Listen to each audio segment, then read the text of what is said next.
그래서 앞 시간에서 쭉 했던 수행 결과를 보시면 8월 10일 거 11번 과세 매출로 이렇게 입력하신 거 있었고 8월 15일 날도 11번 과세 매출로 복수거래 단추 눌러서 이렇게 입력했던 거.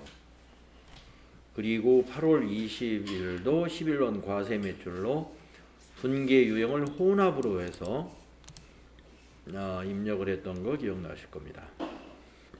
이때 보통예금의 거래처를 신한은행으로 꼭 바꿔주기 위해서 마지막에 탭키를 눌러서 커서를 옮겼던 거 생각나시죠? 그리고 패션 잡지 13번 면세 매출로 입력을 했던 거. 그리고 신용카드 매출 17번 카드 과세 매출. 신용카드로 남성 바지 판매한 거를 카드 과세 신용카드니까 17번 유형으로 입력을 했었죠. 그리고 분계는 카드로 우리가 했어야 했고, 이 카과 매출의 경우에 공급가액란에다가 공급가액을 입력하는 것이 아니라 여기 합계 금액을 우리가 공급가액에다가 입력했었다. 이런 것들 좀 기억해 주시면 되겠습니다.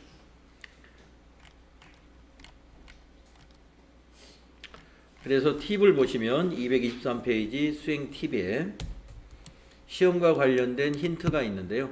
매출 유형은 11번 과세 매출, 13번 면세 매출, 17번 카드 매출 범위에서 출제가 된다. 이거.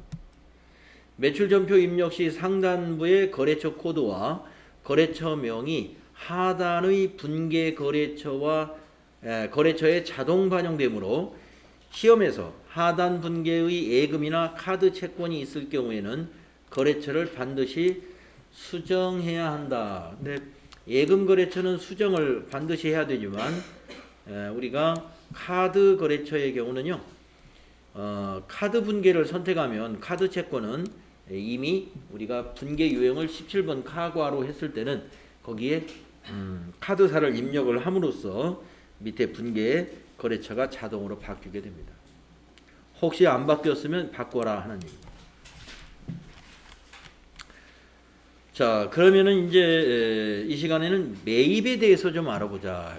매출보다 매입이 더 어려워요. 시험상으로 보면. 왜 그러냐면 일단 출제 유형도 이게 한 가지가 더 많아요. 한 가지가 51번, 53번, 54번, 57번. 유형이 일단 한 가지 많고, 매출보다 매입에서는 좀 더 신경 써야 될 것이 더 많아요. 이제 해보시면 아는데, 왜냐하면 세금 계산서가 두 개로 나눠진다는 겁니다. 우리가 매출에서는 세금 계산서 매출은 그냥 11번 하나밖에 없었는데, 매입은 세금 계산서가 51번과 54번으로 구분된다는 거죠. 그래서 좀 신경을 더 써야 됩니다. 자, 수행 내용 보시면서 연습해 볼게요. 다음 자료의 매입 매출 전표 입력을 수행하시오. 전자세금계산서 및 전자계산서는 전자세금란에 1 전자입력으로 입력하시오. 네, 우리가 이미 앞에서 설명드렸고, 수행 1번. 스커트 상품을 매입하고 대금은 현금으로 지급했습니다. 그러면 우리가 분계는 이제 현금 분계하면 출금 전표로 이건 만들어지겠네요. 그리고 거래처를 신규로 등록하래요. 이 세금 계산서를 보고. 그러면 우리가 전표를 입력하는 단계에서 신규 거래처 등록하는 방식으로 한번 해보겠습니다. 자, 작성일자 9월 5일 확인하셨고요. 매입 매출 전표 입력 화면에 가셔가지고 날짜를 9월 5일로 입력하시죠. 네. 9월 5일로 날짜를 입력하셨으면 거기 이제 유형을 선택해야 되는데, 자, 세금 계산서 매입인데 세금 계산서 매입은 두 개로 나누어진다고 했습니다. 51번 아니면 54번이다. 근데 이거는 매입세 공제를 받을 수 있는 요건에 해당이 되죠. 상품 매입한 거니까. 매입세 공제 받을 수 있는 세금 계산서가 51번. 그래서 51 유형 입력을 하세요. 그리고 품명에다가 스커트 입력하시고 수량에다가 200개 단가에 4만 원. 그리고 거래처 명예는 우리가 이제 매입자입니다. 우리가 그러니까 공급자가 거래처가 되는 거예요. 그래서 곰곰이가 거래처가 됩니다. 근데 곰곰이 신규 거래처라는 거예요. 그러면 여기 곰곰 방금 제가 입력했더니 검색이 안 됐어요. 신규니까. 자, 신규는 어떻게 하느냐? 우리 일반 점표에서의 신규 거래처 입력하는 요령과 똑같습니다. 자, 코드란에다 놓고 우리 숫자 키패드에 있는 요 플러스 단초 딱 누릅니다. 그러면 00000 그리고 거래처명 즉 상호를 가로 열고 주 가로 닫고 곰곰이 이렇게 입력하시는 거죠. 그리고 엔터 하시면 이와 같이 매입 매출 점표 거래처 등록이다라는 팝업 창이 하나 나와요. 여기에서 거래처 코드를 입력하는 것입니다. 4001번이라고 그랬으니까 4001 하시고 밑에서 수정을 눌러요. 수정을 누르면 좀 더 큰 화면으로 나타납니다. 그래서 여기서 이제 4번부터 선택하셔가지고 4번에 있는 사업자 등록번호 1208 35097 그리고 주민번호는 엔터로 패스하시고요. 대표자 성명에다가 입력하는 거죠. 이아람 업태는 도소매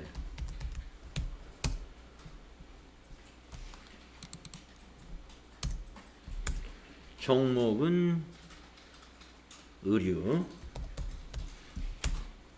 우편번호 패스 서울시 노원구 그 타자를 직접 해줘.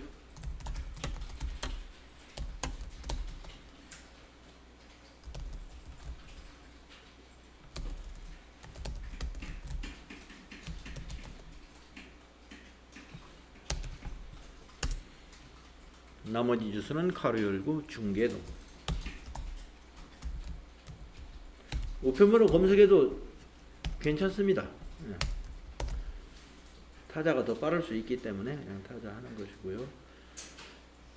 그 다음에 이메일 주소 하나 있네요. 담당자 이메일에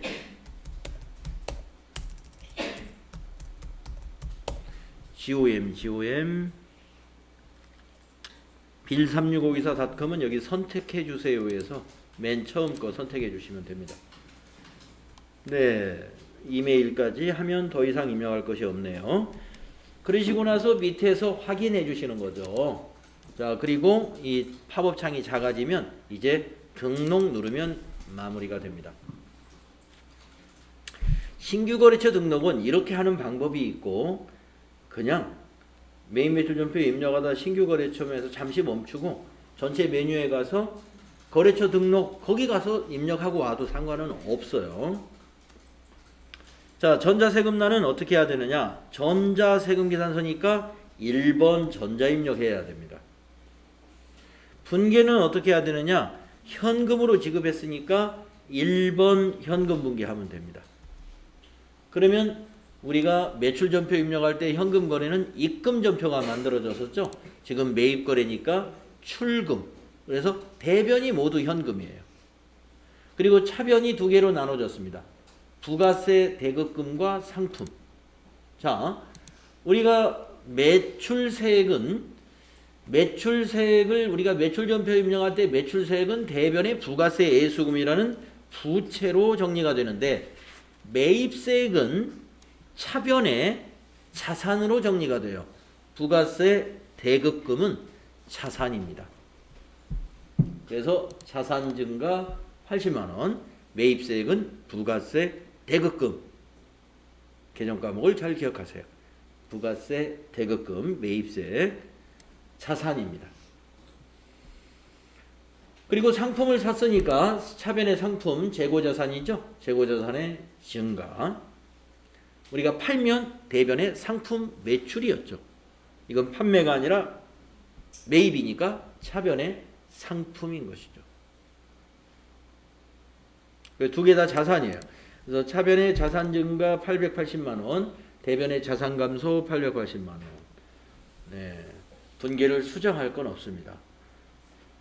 그렇지만 어떤 계정 과목으로 잘 정리가 되었는지를 꼭 이렇게 인지하시면서 연습하셔야 돼요. 네, 연습하는 단계에 밑에 걸 전혀 안 보고 분계, 현금 분계 선택하면 맞았었구나 하고 그냥 자꾸자꾸 넘어가면요, 이 밑에 분계가 여러분 머리 기억 속에 남아있질 않습니다. 이 분계가 남아있어야 이것과 관련된 다른 부가가치세 정리분계라든가 이런 것들을 할 때 여러분이 이해가 잘 가는 거거든요. 언제 이해가 가느냐? 우리가 그동안 매입할 때 이 부가세를 어떻게 처리했는가를 기억하셔야 돼요. 예. 부가세 대거금으로 자산 처리했다. 이걸 기억하셔야 돼요. 자, 그 다음 거 수행 2번도 해보겠습니다. 수행 2번. 원피스 상품을 외상으로 매입했답니다. 그리고 3월 20일에 계약금을 지급한 적이 있어요. 그러면 이걸 분계를 하려면 3월 20일에 우리가 계약금을 얼마를 지급한 적이 있는지, 지급했다면 선급금이 있었다는 거니까 그걸 조회해 가지고 여기다 메모해 두어야 밑에 분계를 마무리할 수가 있습니다. 이건 외상 분계로 할 수가 없는 건이에요. 왜 그러냐면 이 전액을 외상으로 한 것이 아니라 이 중에 일부는 계약금으로 지급한 적이 있다 이거예요. 그러면 일반 전표에 가서 3월 20일에 선급금이 얼마 있었는지 봐야 되겠습니다. 자, 일반 전표로 가는 이유는 아시겠죠? 우리가 계약금을 지급할 때 그런 거래는 일반 전표 입력을 했을 거니까 그래서 가보는 거예요. 자, 3월 20일 네, 데일리룩에 보니까 선급금 450만원 보통예금에서 이체한 적이 있습니다. 그러면 오늘은 이 자산 처리했던 선급금을 오늘은 자산이 없어지는 거죠. 자산이 소멸하는 거예요. 왜냐하면 물건을 오늘 받았으니까 상품. 그래서 이 선급금을 오늘은 대변 이날 3월 20일 날 차변에 있었으니까 오늘은 대변에 갖다 놔야 된다. 그러면서 450만 원을 시험지에다 메모해야 되겠죠? 메모하셨죠? 자, 그러면 다시 매입 매출 전표에 오셔가지고 이제 날짜를 9월 10일 건입니다. 그래서 위의 날짜를 9월 10일로 고치시고 유형은 세금 계산서 매입이니까 그리고 매입세 공제 받을 수 있는 상품 매입이니까 51번 유형이 됩니다. 자, 품명에는 원피스 수량 500개 단가 9만원 그러면 공급가액과 부가세 네. 그리고 거래처에는 공급자가 데일리룩 네. 전자세금 계산서죠. 그러니까 1번. 자, 분계는 계약금도 있고 외상도 있기 때문에 혼합으로 분계합니다. 3번. 자, 분계 3번 혼합을 선택하게 되면 차변만 완성이 됐네요. 자, 매입세액은 부가세 대거금 자산이다. 또 차변에 상품을 매입했으니까 재고자산 상품 증가. 자, 대변이 두 개로 나누어지죠. 아까 450만원 선급금 먼저 입력할까요? 자, 대변의 선급 131번 금액은 450만원 엔터 치시고 또 대변 나머지는 외상이죠. 그래서 108번이 아니지. 예, 외상 매입금입니다. 외상 매입금하고 외상 매출금을 혼동해서는 큰일 나죠. 정반대 계정이니까. 그래서 외상으로 검색해 보시면 외상 매입금 251번이에요. 그리고 금액은 4,500만 원이죠. 45 플러스 2번. 그리고 마지막에는 탭키를 눌러가지고 탭키를 눌러서 거래처도 한번 쭉 훑어보고 또 차변 합계하고 대변 합계하고 일치하는가도 한번 더 보고 이렇게 여유를 갖고 마무리하셔야 돼요.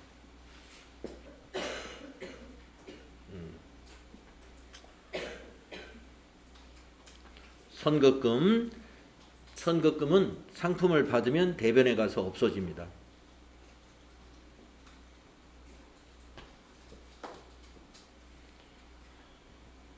자, 매입거래 우리가 지금 두 개 51번 과세 매입 유형으로 세금계산서 매입건을 해봤는데요. 자, 세 번째 거 세금계산서인데 앞에 전자자가 안 보이는 세금계산서네요. 자, 수행 3번을 보시면 관리부에서 사용할 업무용 컴퓨터를 외상으로 구입했어요. 이런 문제가 굉장히 유의사항이 많아요. 자, 일단 앞에 전자가 빠져 있어요. 전자. 이 빠져 있는 말은 이 앞에 종이가 있다. 종이. 전자가 아니라 종이라는 뜻이에요. 종이 세금계산서라는 의미이고, 또 이것이 외상으로 구입했다고 해서 분계를 2번 외상으로 하면 실수가 일어나요. 이건 외상이 아니라 혼합으로 해야 됩니다.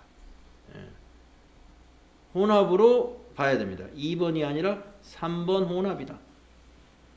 왜 그러냐면은 우리가 이 매입매출 연표에서는요, 2번 외상 분계하게 되면 계정 과목이 매입의 경우는 외상 매입금, 매출의 경우는 외상 매출금밖에 분계가 안 일어나요.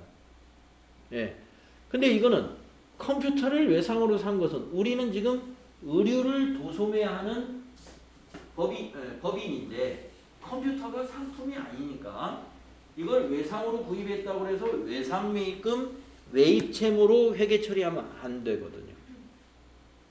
그래서 이거는 전표 입력할 때 혼합으로 해가지고 미지급금으로 수동 분계해야 됩니다. 그래서 정말 그런지 여러분들하고 일단 외상 분계 한번 했다가 안 되는구나 확인하고 3번 혼합으로 바꾸어서 마무리를 해 보겠습니다. 자, 그러면 날짜를 9월 15일로 고쳐야 되겠죠? 자, 9월 15일. 자, 유형은 세금 계산서가 있는 매입이고요. 매입세 120만 원 공제를 받을 수 있는 유형이니까 이것도 51번 과세 매입이에요. 자, 품명은 컴퓨터. 수량 하나 단가 120만 원.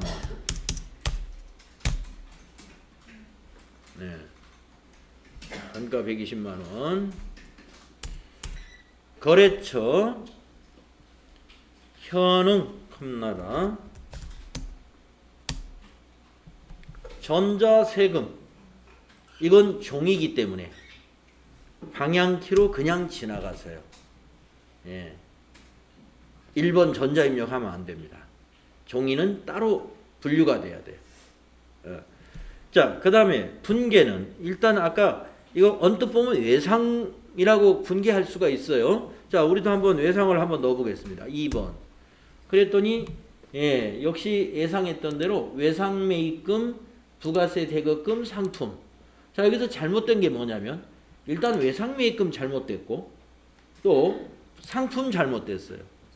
상품은 비품으로 바꿔야 되고 외상 매입금은 미지급금으로 바꿔야 되는데 이게 상품은 바뀌는데 외상 매입금이 안 바뀌어요. 여기 더블 클릭해서 미지급금 타자를 하려면 여기에 입력 안 되고 여기 조그마한 이상한 곳에 입력 못 고친다는 얘기입니다. 외상 분계를 하면은 외상 매입금을 고칠 수가 없어요. 이건 그러나 이 상품은 바꿔줘요. 비품. 예. 이것 때문에 이걸 못하는 게 아니라 문제는 이것 때문에 안 돼요. 외상매입금 때문에. 그래서 여러분 외상분계는 재고자산의 경우만 외상분계를 쓰세요. 재고자산, 상품이나 제품이나 원재료의 경우에만 외상분계 쓰시면 돼요. 예, 이 회계 프로그램에서 외상분계는 재고자산인 경우만 쓰면 된다. 매입매출전표에서. 그래서 우리가 어떻게 해야 되느냐. 이걸 혼합으로 분계해야 돼요. 그래서 3번 혼합으로 바꿔서 자 3번은 반자동인데 그렇지만 부가세 대급금은 맞았고 이 상품은 역시 틀렸죠. 이거를 비품으로 고쳐야 됩니다. 예. 그러니까 아직 완전한 자동화가 안 돼 있어요.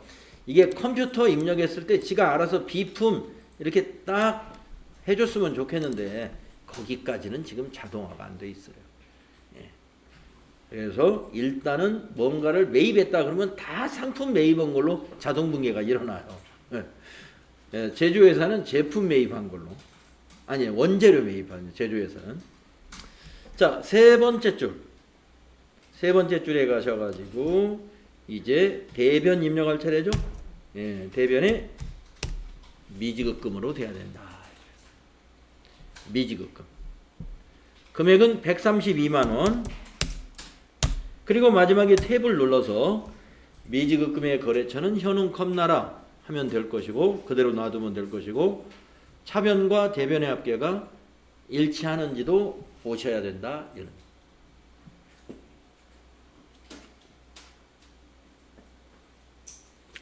자, 종이 세금 계산서를 한번 해봤습니다. 종이 세금 계산서 120만 원에 12만 원짜리. 네, 역시 여기도 매입세액은 부가세 대급금 똑같아야 되고요. 상품이 아니라 비품으로 개정 과목을 고쳐야 된다. 네, 그리고 대변 개정 과목은 미지급이나 미지급금으로 회계 처리한다. 기억하셔야 됩니다. 자, 그 다음 문제는 지금 방금 우리가 매입매출전표에 입력했던 그 컴퓨터라는 비품을 고정자산 등록 메뉴에 등록해가지고 나중에 감가상각비, 결산 때 감가상각비 계산이라든가 결산에 대비하는 거예요. 그래서 고정자산 등록을 수행해라 하는 겁니다. 네, 코드는 3002번으로 하고 자산명은 이렇게 하고 요 기준대로 등록해라. 자, 그러면 고정자산 등록 메뉴 한번 가볼까요? 자, 전체 메뉴 가셔가지고 고정자산 등록이 어디 있느냐? 여기에 있죠? 고정자산 등록. 거기에 첫 번째 메뉴입니다. 자, 가시게 되면 우리가 앞에서 한번 입력을 해본 경험이 있을 겁니다.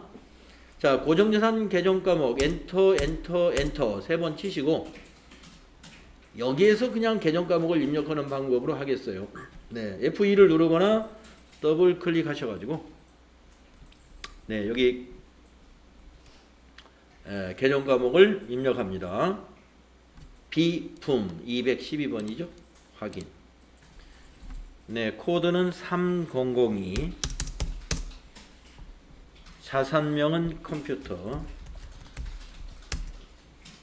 취득일은 2020 0915. 자, 기초가액에 넣어야 되느냐? 지금 2020년도 회계를 하고 있는 건데 2020년에 취득한 자산은 기초가액이 아니라 4번 신규 취득 및 증가에 입력을 해야 됩니다. 예, 120만 원. 왜 132만 원이 아니라 120만 원이냐 하면은 12만 원은 다른 자산이에요. 비품이 아니고 12만 원은 부가세 대급금이라는 자산이기 때문에 비품이 취득원가에 넣어서는 안 됩니다. 예. 만약에 그게 비품을 사는데 뭐 취득세가 들어갔다면 그거는 취득원가에 넣어야 돼요. 근데 이 부가가치세는 부가가치세는 취득원가가 아니에요. 예, 부가가치세는 자산 처리했다가 나중에 빚 갚을 때 쓸 거예요. 그 부가세 애수금하고 차감 처리할 거란 말이에요. 그래서 이건 취득원가로 보는 게 아니에요. 따라서 120만 원만 입력해야 된다. 지금 우리 교재 문제에서는 문제를 쉽게 내기 위해서 여기다가 친절하게 신규 취득금액이라고도 했고, 예, 금액도 120만 원이라고 딱 챙겨줬습니다만은 실제 시험에서는 이런 것은 안 챙겨줍니다.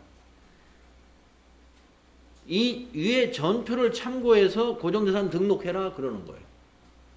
그러면 여기 날짜도 나와 있고, 예, 컴퓨터니까 당연히 비품으로 해야 되고, 코드는 알려줘야 되겠죠. 이 코드는 뭘로 해라, 자산명은 뭘로 해라, 이건 알려줍니다. 그리고 이것도 알려줘야 되겠죠.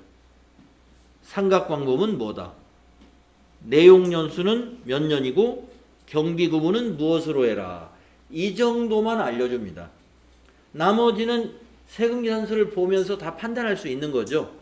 취득일은 여기 거래 날짜가 취득일인 것이고, 비품은 품명 보면 비품이라는 걸 알아야 되고, 또 여기에서 공급가액만 취득금액으로 넣어야 된다는 판단이 서야 되고, 예. 그래서 세금계산서나 거래명세서를 보면 알 수 있는 부분은 우리가 알아서 입력할 수 있어야 돼요. 자, 그러면 계속 입력하겠습니다. 이제 내용연수, 삼각방법, 9번의 삼각방법은 네, 정률이니까 그대로 두시고, 내용연수는 5년이니까 5 입력하면 정률이 계산되면서 0.451만큼 계산되면서 18만 400원이 계산이 되는데, 어떻게 해서 18만 400원이 나오느냐 하면은, 자, 120만 원에 취득을 했어요. 자, 그러면 현재 미상각잔액이 120만 원. 거기에다가 정률법은 정률로 계산하죠. 0.451이에요. 45.1%. 0.451에 곱하기 9월에 취득을 했으면 9, 10, 11, 12 한 달, 두 달, 세 달, 네 달 4개월만 상각을 합니다. 4 나누기 12 12분의 4 이렇게 계산하면 이 금액이 나와요. 18만 400원. 그래서 우리가 이 회계 실무할 때 감가상각비를 손으로 계산하는 일은 없겠지만 이론 시험에 나오니까, 이론 시험에서는 우리가 몇 차년도에 감가상각비가 얼마냐 이런 거 문제 나오잖아요. 할 줄 알아야 됩니다. 아이고. 네. 그 다음에 마지막 또 하나 할 게 뭐예요? 경비구분. 경비구분은 800번대입니다. 우리 FAT 1급에서는 다 800번대로 나올 거예요. 그러나 이제 제조업으로 넘어가면은 어떤 것은 800번대, 어떤 건 500번대로 구분을 해서 문제를 주기 때문에 500번대라는 것은 공장에 쓰는 거예요. 공장에서 사용되는 거. 그래서 제조원가, 이 감가상각비가 제조원가에 해당되는 것이 있고, 800번대는 판매 관리, 그러니까 본사라든가 영업부라든가 이런 관리부서나 판매부서의 비용이 800번대입니다. 네, FAT 1급은 공장이 없기 때문에, 도소매업이 법인 중에서 도소매업이기 때문에 500번대 비용이 나올 수가 없죠. 그래서 전부 800번대로 문제가 나올 거예요. 자, 그래서 이것을 이렇게 등록해주고, 이건 별도의 저장 단추는 없어요. 바로 위에서 닫기 단추 눌러주시면 저장이 일어나는 것입니다. 다음에 수행 5번을 보시면 이게 또 특이한 것이 또 나왔습니다. 세금자가 없다는 거예요. 사이에. 이 사이에 지금 세금자가 없으니까 면세라는 겁니다. 면세. 자, 면세인데 매입세액이 없는 거를 왜 부가가치세 신고와 관련된 매입매출전표에 넣어야 되느냐? 제가 그랬죠.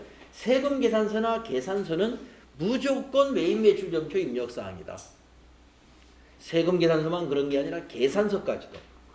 그래서 이거 매입세액이 없지만 이거는 53번 면세 매입이다라는 유형으로 매입 매출 전표에 넣어서 계산서는 신고해 줄 의무가 있어요. 우리가 앞에서 13번 면세 매출 패션 잡지도 입력했어요. 근데 부가가치세 신고서 앞면에는 안 들어갔죠? 예, 뒷면에 나왔잖아요. 이것도 앞면에 들어갈 사항은 아니에요. 매입세가 없는 거니까 뒷면에 들어갈 사항입니다. 자, 그러면은 교육비를 현금으로 지급하고 미래교육원에서 계산서를 받아온 거래입니다. 자, 입력할까요? 9월 20일로 날짜 고치시고 9월 20일 유형은 53번이 돼야 돼요. 53번. 자, 품명의는 FAT 교육.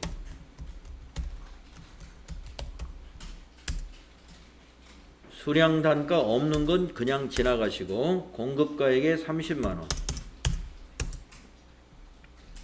거래처 코드는 공급자가 미래교육원이죠. 미래. 자, 전자계산서이기 때문에 전자세금란은 1번. 전자자 들어간 것은 거기 다 1번 해줘야 돼요. 분계는 대금을 현금으로 지급했습니다. 그러면 현금 분계하면 됩니다. 네, 1번 현금. 그리고 보셔야 돼. 자, 우리가 대변의 현금은 됐는데 30만 원이 상품이냐? 아니죠. 예, 개념 과목 꼭 보셔야 돼. 상품이냐?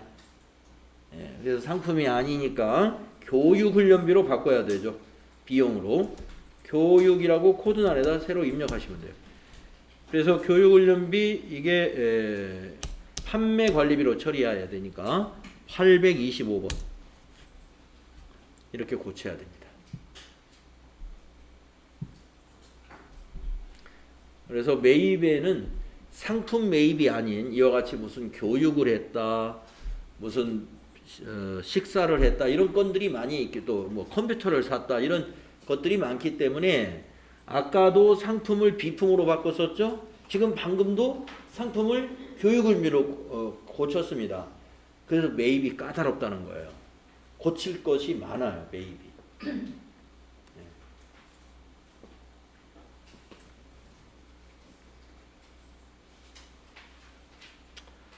자, 53번 면세 매입 거래 매입 매출 전표에 이런 스타일로 입력이 돼요. 자, 그러면 이제 그 뒤에 거로 이제 수행 6번을 하기 전에 수행 6번을 하기 전에 자, 지금까지 우리가 매입 거래를요 꽤 여러 개를 입력했습니다. 5건을 입력했어요. 지금 방금 면세 매입도 하나 입력했고 조금 전에 종이 세금 계산서 종이 세금 계산서 하나 입력했고 그다음에 또 전자 세금 계산서 몇 개. 자, 어떤 부속서를요. 또 부가가치세 신고서에 어느 항목으로 이것들이 작성이 됐는가를 확인해 봐야 돼요. 자, 그래서 전체 메뉴 가셔가지고 먼저 세금계산서 합계표부터 보겠습니다. 세금계산서 건 여러 개 있었죠. 자, 세금계산서 합계표 7월부터 9월로 조회하겠습니다. 자, 작성이 됐는데요. 우리가 지금 입력한 것들은 전부 매입건이기 때문에 밑에 매입세금계산서에서 확인해 보시겠는데 매입 전자세금계산서가 2매가 있었다는 거예요. 2매. 그리고 전자외가 1매 있었다는 겁니다. 1매. 전자외 1매. 이게 공급가액 120에 부가세 12만원, 이게 컴퓨터네요. 현흥컴나라에서 종이세금계산서 받아왔죠. 이게 지금 현흥컴나라. 요 밑에 거, 요 한 건이 여기 현흥컴나라. 이거 클릭하면 명세가 오른쪽에 나타나요. 그 다음에 위에 전자의 요 매입처 2건은 데일리룩 4,500만 원에 450하고 신규 거래처 곰곰이로 등록했던 거 800에 80만 원짜리. 우선 매입 세금 계산서 합계표가 작성이 됩니다. 이거 부가가치세 신고할 때 같이 이거 다 제출해야 될 서류들이에요. 이게 부속 서류라 하는 것이 뭐냐면 부가가치세 신고할 때 부가가치세 신고서요 한 장만 내는 것이 아니라 관련된 이 부속 서류들 밑에 지금 자동으로 작성되는 것들이 있죠. 다 같이 신고를 하는 거예요. 다음에 그러면 우리가 세금 계산서는 일로 왔는데 아까 계산서 매입한 거 교육비 지불한 거 그거는 여기에 안 들어갔겠죠. 어디에 있느냐 따로 집계가 됩니다. 자, 전체 메뉴에 가시면 계산서 합계표 계산서는 따로 7월부터 9월로 조회해 보면요. 자, 위에 매출은 우리가 앞 시간에서 확인했고 밑에 매입을 보면 여기 매입처 한 곳에 30만 원. 이게 바로 미래교육원의 FAT 교육비 30만 원 지불하고 받은 전자 계산서였습니다. 그래서 계산서 합계표에 따로 들어간다. 근데 이 계산서 합계표에 들어간 것은 부가가치세 신고서에 매입세액란에는 안 나타나요. 한번 가보겠습니다. 자, 이제 부가가치세 신고서를 가볼까요? 부가가치세 신고서 7월부터 9월로 입력하시면 저장한 거 불러옵니까? 혹시 물어보면 아니요 하셔서 다시 작성되도록 해두시고요. 자, 우리가 이제 이 시간에는 매입만 입력을 했는데, 여기가 매입 자료가 들어오는 자리입니다. 10번부터 여기 17번까지. 자, 우선 10번은 뭐냐? 세금 계산서 수치분의 일반 매입입니다. 일반 매입. 그게 지금 5,300에 530이었어요. 아까 두 건이 있었던 거. 그 다음에 세금 계산서 수치본의 고정자산 매입은 따로 여기 집계를 합니다. 이게 컴퓨터 샀던 거였습니다. 120만 원에 12만 원. 이거 매입세 공제 받는 거죠. 그래서 현재 합계가 이 컴퓨터 고정자산하고 일반 매입하고 합쳐서 5,420에 542만 원이 매입세 공제 대상에 해당이 되고요. 공제받지 못할 매입세액은 아직은 이 안에 없어요. 우리가 아까 그 다음 페이지 넘겨서 226페이지에 입력할 몇 건이 공제받지 못할 매입세액이 이제 작성이 될 텐데요. 그거는 여기에도 들어가고 여기에도 들어갑니다. 그러니까 여기에도 들어가면서 여기에도 동시에 들어가요. 그래서 밑에 보면 15 빼기 16이라는 17번 줄이 있는 거예요.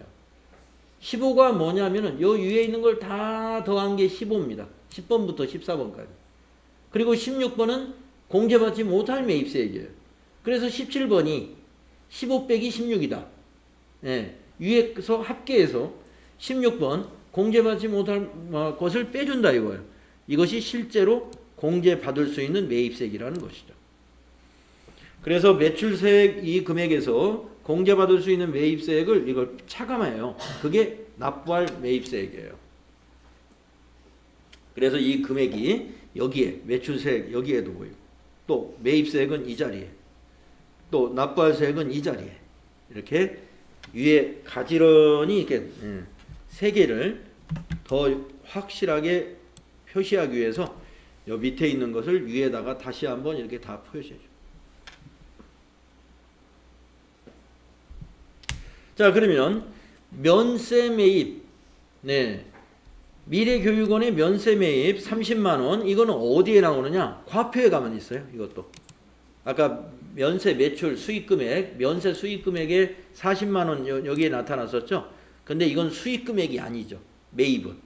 그러니까 여기에 계산서 수치 내역에서 85번에 조그만 게 딱 한 칸으로 나타나. 계산서 수치금액. 그래서 85번으로 집계가 된다. 자, 확인 눌러주시고요. 이런 요령으로 우리가 이 부가가치세 신고서를 보셔야 되고요. 지금 이건 조회 화면이니까 그렇지, 만약에 종이 신고서처럼 인쇄 화면으로 보겠다 그러면 이 인쇄 단추 누르면 인쇄 화면처럼 나타납니다. 근데 우리가 신고를 전자 신고를 할 테니까 인쇄 화면을 굳이 인쇄하지는 않을 거예요. 근데 그냥 종이 신고해야 되겠다 그러면 인쇄해 가지고 가서 신고하면 돼요. 방문 신고. 방문 신고는 여기 부속 서류나 이 신고서를 다 인쇄해 가지고 가면 되고요. 전자 신고해야 되겠다 그러면 전자 신고를 진행하면 돼요. 자, 그러면 매입과 관련된 것을 여기까지 일단 수업을 한번 끊고요. 다음 시간에 이제 공제받지 못할 매입세과 그리고 신용카드 매입세 이 부분을 이어서 다음 시간에 하도록 하겠습니다. 쉬었다 할게요.